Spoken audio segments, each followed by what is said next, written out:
Barcelone a connu son adversaire pour les demi-finales de la Ligue des Champions, l'Inter Milan. Les Catalans ont assuré leur qualification après avoir battu le Borussia Dortmund 5-3 au total, tandis que l'Inter Milan a battu le Bayern Munich 4-3 en quart de finale. Le programme des demi-finales est le suivant: match aller, 29 au 30 avril, match retour, 6 au 7 mai.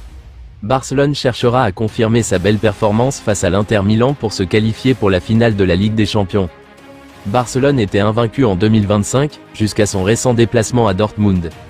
Si certains ont imputé la défaite 1-3 à la tactique ou à l'intensité du Borussia, d'autres sont convaincus que la véritable raison était le short.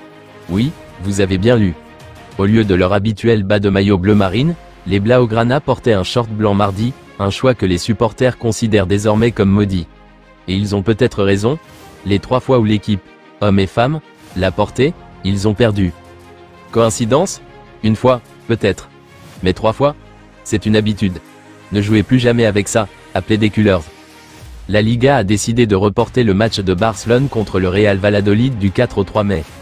Ce changement vise à offrir à Barcelone plus de repos avant sa demi-finale cruciale de Ligue des Champions contre l'Inter Milan le 6 mai.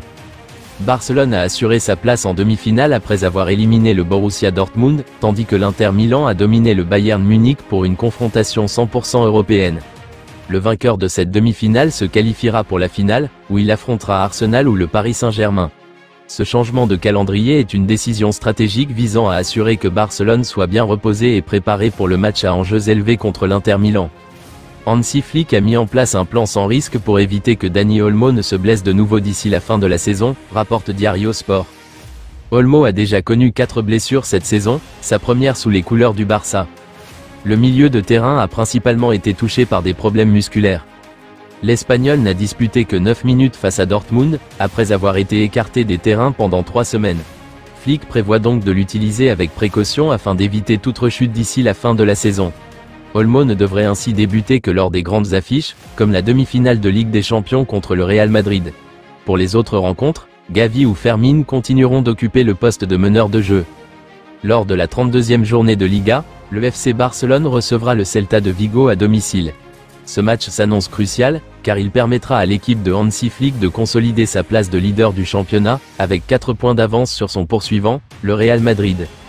Après la qualification obtenue en Allemagne le mardi dernier, Hansi Flick a choisi de privilégier la récupération. Mercredi matin, les joueurs ont eu une séance légère au camp Tito Vilanova, principalement axée sur des courses modérées et du travail en salle de gym. L'objectif était de permettre à l'équipe de récupérer après l'effort fourni à Dortmund, tout en préservant l'énergie nécessaire pour le prochain match en Liga contre le Celta. La rencontre de samedi, à 16h15 à l'Estadio Olímpic Lluís Companys, est capitale pour maintenir la position de leader du Barça, avec une avance de 4 points sur le Real Madrid. Pour cette raison, l'entraîneur a décidé de ne planifier qu'une seule séance d'entraînement avant cette rencontre, vendredi à 11h, afin de ne pas trop solliciter ses joueurs. Ainsi, il n'y aura pas de séance d'entraînement ce jeudi. La gestion de la charge de travail post-match a été répartie de manière stratégique, les titulaires ont effectué un travail léger, tandis que les joueurs qui ont moins joué ou qui sont restés sur le banc à Dortmund ont suivi un entraînement plus intense. Des joueurs comme Iñaki Peña, Hector Ford, Ansu Fati, Andreas Christensen et Pau Victor, qui n'ont pas joué, ont ainsi pu intensifier leur préparation. Quant à ceux qui sont entrés en jeu en seconde période comme Pedri, Ferran Torres et Dani Olmo, leur charge de travail a été adaptée à leur moindre fatigue.